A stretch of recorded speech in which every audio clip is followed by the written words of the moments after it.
It started out as a perfect day. My wife Emily looked radiant in her white dress, her hair cascading over her shoulders as she laughed with my sister, Anna. The sun shone brightly over the garden and everyone was genuinely happy. At least that's what I told myself. I was holding our newborn son, Liam, cradled in my arms, feeling a mix of exhaustion and overwhelming pride. Everything seemed like the kind of moment you'd want to remember forever, a picture-perfect family scene. But something in my gut told me to be cautious. I'd always been a little paranoid about Emily's phone, especially since she was notorious for sneaking off to check something whenever she thought I wasn't looking. I didn't pry, not then. I trusted her, or at least I wanted to. That was until I caught her by herself in the corner of the reception, the phone pressed to her ear. I was close enough to hear her muffled conversation. Her voice was low, hurried.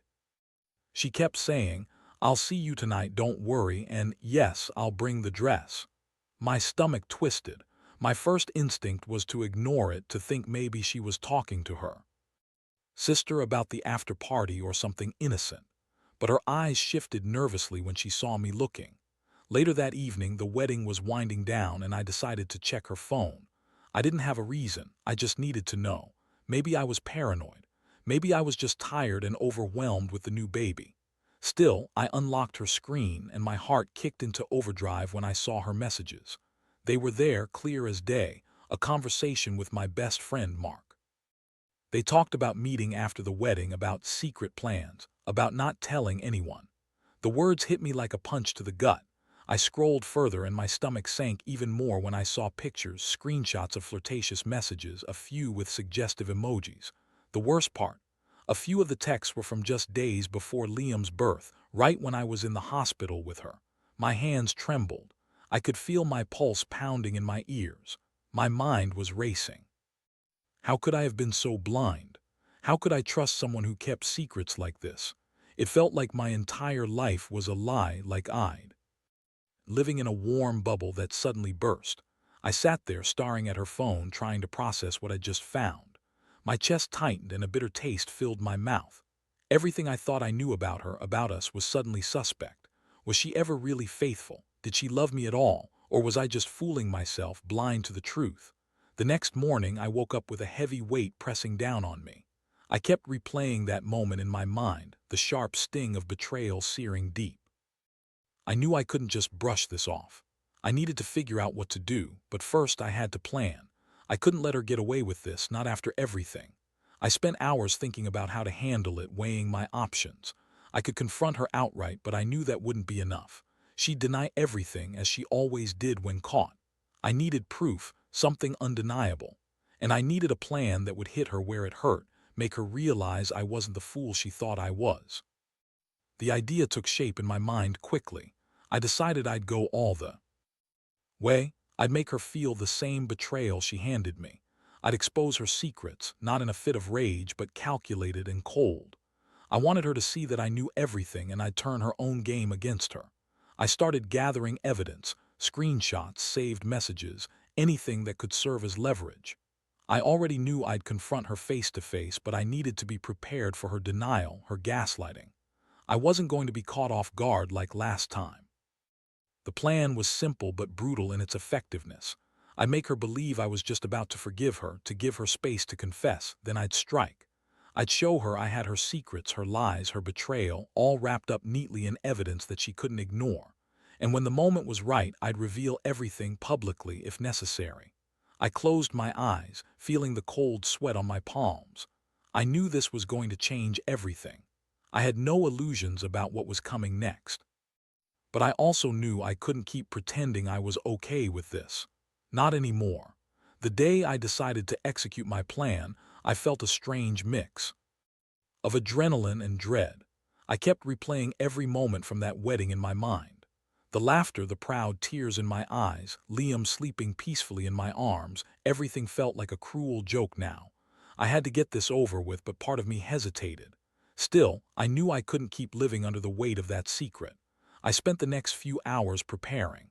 I made copies of all the messages, screenshots of the flirtatious texts, the hidden conversations. I even found some photos that Mark had sent to her, which she never knew I'd seen. The plan was to confront her when she was most vulnerable, but I wanted to catch her off guard, to make her realize I knew everything without her being able to spin her lies. That evening, Emily had gone out to meet some friends. I took my chance. I waited until the house was quiet, the only sounds the ticking clock and Liam's faint breathing in his crib. Heart pounding, I sat down with her phone, now loaded with evidence, and opened the messages. My mind was racing, but I tried to stay calm. I had to be precise, cold even. When she came home, she looked relaxed, maybe even a little smug. That's when I knew I had her right where I wanted her. I gestured to the living room. "Can we talk just for a minute?" I said, voice steady but tense. She looked at me, her eyes narrowing slightly. "Sure, what's going on?" I pulled out her phone, showing her the messages. Her face paled and her eyes widened with shock. Silence stretched between us, thick and suffocating. "You've been texting Mark," I said flatly. "Secret meetings, flirtatious messages, pictures. How long has this been going on?" Her lips trembled. "It's not what it looks like," she whispered. "It's just what?" I interrupted sharply. "Just a harmless flirt, or are you actually sleeping with him?" She sank onto the couch, her hands trembling. "It's not like that, I swear." "Oh, I believe you," I snapped. "You swear you didn't do anything, but here's the proof. The messages, the pictures. You lied to my face for months." She looked like she was about to cry, her voice breaking. "I didn't mean for it to happen. It was a mistake." "Did mean for it to happen," I repeated, feeling my stomach twist with rage. "How many mistakes did it take? And you think I'm just supposed to forget, after everything, after Liam, after the wedding, after I saw your phone?" Her eyes flooded with tears. "Please don't do this. I love you. I didn't want to hurt you." I took a deep breath, trying to steady myself. "Love, that's funny. Because if you loved me, you wouldn't have cheated, especially at my sister's wedding. The day I held our son for the first time. Do you even realize what you've done?" She looked away, sobbing quietly. I couldn't look at her anymore, not just yet. I had to stay composed. I reached into my pocket and pulled out a small flash drive. "This is everything," I said. "The messages, the photos, the proof that you lied. I want you to think about that tonight, because tomorrow I'll be making some decisions." She looked at it with wide, tear-streaked eyes. "What are you going to do?" I stood up slowly, feeling my fists clench. "You'll see. I'm done being blind. I'm done pretending I didn't know. You're not the person I thought you were." Her voice was barely audible. "Please don't do anything stupid." I turned away, feeling the cold fire in my chest. I knew this was just the beginning. The real game was about to start, and I was ready. When I left the room, I could feel my heart pounding in my ears. I had everything I needed, and I wasn't going to let her walk away from this. Not without consequences. As I closed the door behind me, I thought about how I was going to make her see that betrayal wasn't just a mistake. It was a betrayal of us, of everything we built. I just had to wait for the right moment to strike. The moment she realized I knew everything, and I wasn't going to hold back anymore. Next, I'd need to finalize my plan. But for now, I was certain of one thing. She was no longer the woman I thought she was, and her lies were about to come crashing down around her. The next day, the air in the house felt heavy, thick with unspoken tension. I kept glancing at my phone, waiting for the right moment to make my move. Emily was unusually quiet, her face pale, her eyes darting around nervously. I could tell she knew I had everything. The truth was starting to settle in her, and I reveled in the quiet power of it. I knew I couldn't confront her directly again. Not yet. That would be too obvious. Instead, I decided to set the scene, make her believe I was still clueless, all while quietly preparing the final steps of my plan. I spent the morning cleaning the house, acting like everything was normal, but inside I was mapping out each move like a chess game. I had a meeting with a lawyer later that day, but I kept my phone on silent, knowing that my real move was coming tonight. I'd already contacted a private investigator just in case I needed some extra evidence or a safe way to confirm my suspicions. I didn't want any surprises. I was going all in. When Emily finally spoke, her voice was shaky. "Can we talk?" she asked softly, avoiding eye contact. I looked at her, feigning calm. "Sure, what's on your mind?"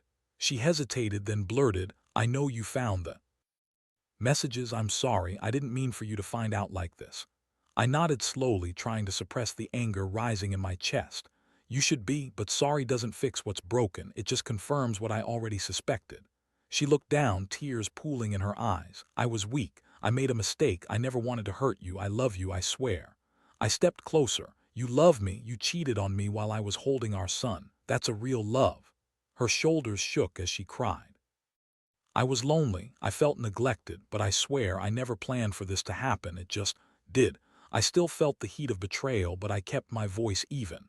You think I'm going to forgive you after all this? It's not that simple, but I have to do something you'll regret. Her eyes begged, please give me a chance to make it right. I'll do anything, just don't ruin everything. I clenched my fists. You've already ruined what we had. And now I'm going to make sure you understand the consequences. I reached into my pocket again, this time pulling out my phone, showing her the messages. Her face went pale once more, eyes wide with shock. You see this? I said, this is proof. And tonight I'm going to show everyone what kind of person you really are. Her voice was barely a whisper. What do you mean? I smiled coldly. You're about to find out. You think you're clever, sneaking around, lying. Well, I've got a surprise for you. You're not the only one with secrets. I could see her trembling. She knew she was cornered. That was exactly what I wanted. I wanted her to feel the chaos, the helplessness of knowing she'd been caught. It was only the beginning. Later that evening, I set everything in motion. I had the private investigator send me a photo of Mark's car parked outside her sister's house. I also had a few more messages from Mark, sent just last night, confirming their plans to meet again. I'd planned to meet Mark face-to-face first, to get everything on record, then set the final stage with Emily. As I sat in my car, waiting, I felt the familiar rush of cold anticipation. This was about justice, about showing her I wasn't going to be played for a fool anymore. I was going to make her face the music, no matter how loud or messy it got. When Emily called me later that night, her voice trembling, I knew that the moment was near. She begged, pleaded for mercy. But I had already made my decision. I was about to take back what was mine, and she was going to understand that betrayal came with a price. What she didn't realize was that I had already prepared the ultimate surprise, a way to make her regret every lie, every betrayal. And no matter what, I was done being the naive husband. This was my final move, and I was ready for it. Next, I would reveal what I'd uncovered and how I planned to turn her world upside down. But for now, I just sat there, feeling the weight of it all settle in. The game was on, and I was about to win. That night, I stood outside her sister's house, watching the flickering porch light through the window. The cold air prickled my skin, but I barely noticed. My stomach clenched. With anticipation, this wasn't just about catching Mark or exposing Emily. It was about reclaiming my dignity, about making her see she'd crossed lines I would never forget. I had everything I needed now, the messages, the photos, the recordings. I wasn't about to let her deny it again. My plan was simple. I'd confront her directly with all the evidence laid bare and watch her crumble. I knew she'd try to lie her way out of it, she always did, but I was ready. The knock on the door came sooner than I expected. Emily's face appeared in the window, tense and trembling. I took a deep breath, feeling the cold steel of resolve settle in my chest. When I opened the door, she looked at me with wide, pleading eyes. "Can we talk?" she whispered. Her voice shook, but I kept my expression cold. "Yeah," I said quietly. "Come inside." She stepped in, her hands trembling. I turned on my phone's recording app, knowing I'd catch every word, every lie. I didn't trust her not to try to spin her way out of this. "I know everything," I started, voice steady but furious. "All the messages, the plans, the pictures, you've been lying to me from the start." Her eyes darted around nervously. "Please don't do this. I was foolish, yes, but I still love you. I never meant to hurt you." "Stop," I cut her off. "Don't pretend. I've seen enough. You've been cheating on me since before Liam was born and with my best friend, Mark. Do you even realize how sick that is?" Her lip quivered. "It was a mistake. I don't know what I was thinking. I was lonely. I scoffed. "That's a load of crap. You knew exactly what you were doing. You're selfish, Emily. You've been lying to me, sneaking around while I was busy being a new dad. Do you even care what that makes you?" She sank onto the couch, tears streaming down her face. "I swear I was going to tell you. You were going to tell me when, after you finished screwing around behind my back." I spat. "The worst part, you played the perfect wife, the perfect mother. You smiled every day, pretending everything was fine. Do you even feel any remorse? I do, she choked. I regret everything. I love Liam, I love you. Please don't ruin everything over this mess. I felt my jaw tighten. You don't get to decide what's worth saving. You've already broken us beyond repair. But I want to show you something. I pulled out the flash drive, holding it out to her. Her eyes widened as I pressed play on my phone, letting her listen to the full recordings I'd made earlier. Every lie, every excuse, Mark's voice confirming their plans for tonight. The proof was undeniable. Her hands trembled and she looked away, defeated. Please don't do this, she whispered again. Oh, I'm doing it, I said coldly. This isn't just about revenge. It's about showing you that betrayal has consequences. You think you're clever, sneaking around, but I've got your entire game on lock. Her shoulders heaved with sobs. I'll leave. I'll go anywhere, just don't make me regret telling the truth. I shook my head slowly. It's too late for that. You've already lost me. I'm done pretending I didn't know. You're not the woman I married. You're just someone I thought I knew, but I was wrong, dead wrong. I reached into my coat pocket and pulled out a set of keys. Her eyes flicked to them, confused. I want you to leave tonight, I said. You're not welcome here anymore. Take your things and go, and don't come back until you've figured out what you really want, because it sure as hell isn't me or Liam or our family. She looked shell-shocked, tears streaming down her face. You're serious? Dead serious, I said, voice cold. I've documented everything. I have the proof I need to make this official, divorce, custody, the whole 9 yards, and trust me, I will, because I won't raise my son with someone I don't trust. She looked at me with pleading eyes. Please don't do this, I'll fix it. I swear I will if you just give me a chance. I took a step back, feeling my heart pounding in my chest. It's over, Emily. You're the one who decided to throw everything away, not me. She finally stood, grabbing her purse. Her face was a mask of despair. I love you. I love Liam. I'm so sorry. I watched her leave, feeling the weight lift from my shoulders. I knew this was only the beginning of the fallout, but it was a start. A fresh start, at least for me and Liam. I locked the door behind her, then sat down on the couch, staring at the empty space where she had been. My fingers trembled as I looked at the evidence on my phone. She had been lying to me all along. The woman I married, my partner, was a stranger in disguise, and now I had to pick up the pieces of what was left. One thing was clear. I wasn't going to let her take Liam away, and I wasn't going to let her ruin me. Not anymore. I was done being the fool, done being the naive husband who believed in fairy tales. This was the moment I'd been waiting for. The moment I finally took control and made sure she knew I wasn't playing her game anymore. The aftermath hit me harder than I expected. The house was too quiet without Emily, the silence heavy and oppressive. Liam slept peacefully in his crib, oblivious to the chaos I'd just unleashed. I stared at my phone, clutching the evidence I'd gathered, the screenshots, the recordings. It felt surreal, like I was slowly waking up from a nightmare I'd been living in for years. I knew the next step was decisive. I had to make sure Emily understood that I'd taken control, that she couldn't just walk away and pretend this never happened. I also had to secure Liam's future. No way I was letting her manipulate or threaten me into giving her another chance. She made her choice, and now I was going to show her she'd lost everything. I sat on the couch, hands trembling as I dialed the number of the lawyer I'd spoken to earlier. I explained everything, the messages, the betrayal, the plan to divorce, and asked for immediate advice.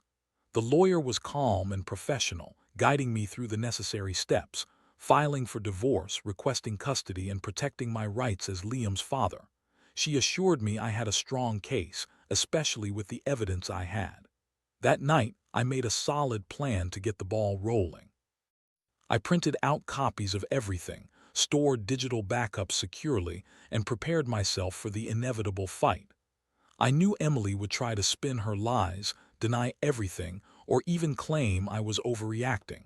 But I wasn't going to let her get away with it.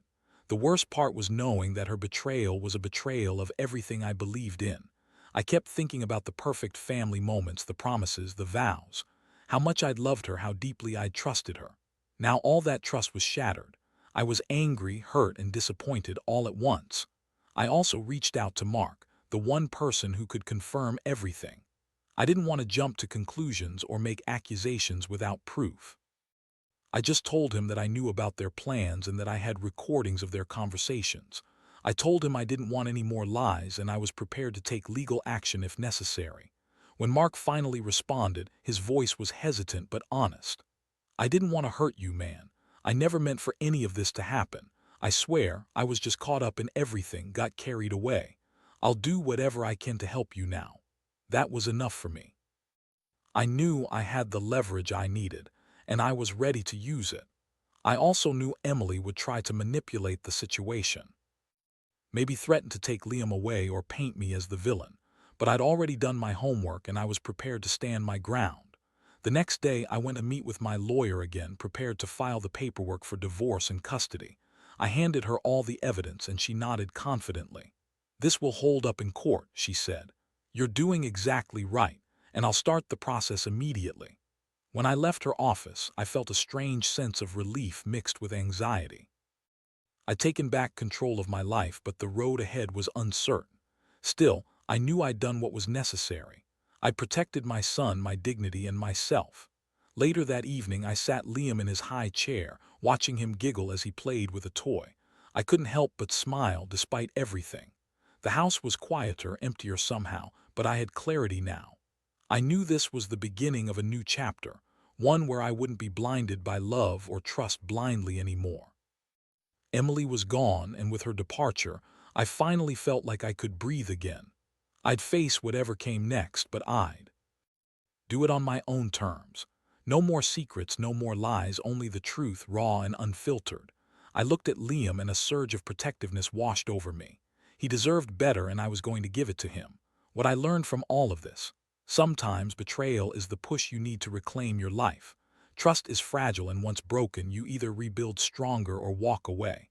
I chose to walk away because I realized that some things once shattered can't be fixed, and that's okay. Sometimes you have to let go to truly move forward. Standing in the quiet aftermath of everything, I realize how much my life has changed in just a few short days. The house feels emptier now, but somehow it's also clearer. I look at Liam, my little boy, and I know I did the right thing. Protecting him, my sanity, my future, that's what mattered most. The day I handed over the divorce papers was one of the most difficult moments I've ever faced. I met Emily's eyes for the last time, and for a second I saw the woman I once loved, the one who had fallen so far. She pleaded. She apologized, she begged for another chance. But her words felt hollow now, like echoes in an empty shell.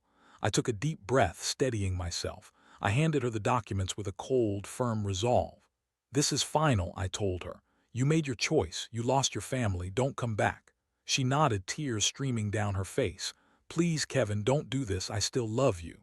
I looked away, fighting the mixture of anger and sadness. Love doesn't just mean cheating and lying. It's about trust, and you threw that away. Liam and I deserve better. As she gathered her things and left, I felt a strange mixture of relief and emptiness. The house was finally mine again, and I was free from the chaos she brought into my life. I looked at Liam, who was giggling happily on the floor, unaware of the storm that had just passed. That innocence reminded me why I fought so hard, why I couldn't let betrayal define me. In the weeks that followed, I focused on rebuilding. I found a new job, got Liam into a good daycare, and slowly started to piece my life back together. I didn't want Liam to grow up in a house filled with lies and betrayal. I wanted to give him stability, love, honesty, the things I once believed I had with Emily. And I learned something crucial. Trust is fragile, and once broken, it's nearly impossible to repair. But sometimes it's better to walk away than to continue pretending everything's fine. It's painful, yes, but it's also freeing. Looking back, I realized that what I thought was a life built on love was a house of cards waiting to fall. All the signs had been there, little red flags I'd ignored or dismissed. The secret messages, her evasiveness, the way she always kept her phone closed, I just didn't want to see it. So to anyone reading this, my advice is simple. Never ignore the warning signs. Trust your instincts and don't be afraid to ask tough questions. If someone betrays you once, it's on them. But if they betray you repeatedly, it's on you to decide when enough is enough. Protect yourself, protect your kids, and don't settle for a version of happiness built on lies. Finally, I want to say that betrayal isn't the end of your story. It's a detour, a painful but necessary wake-up call. I found strength I didn't know I had, and I emerged from this darker chapter more aware and more determined. Liam deserves a father who's whole, honest, and clear about what he's willing to accept, and I'm that man now. I don't know what the future holds, but I do know I've taken the first step toward a life where honesty and integrity matter. And for the first time in a long while, I can breathe freely, knowing I've done what's right for Liam, for me, and for my own peace of mind.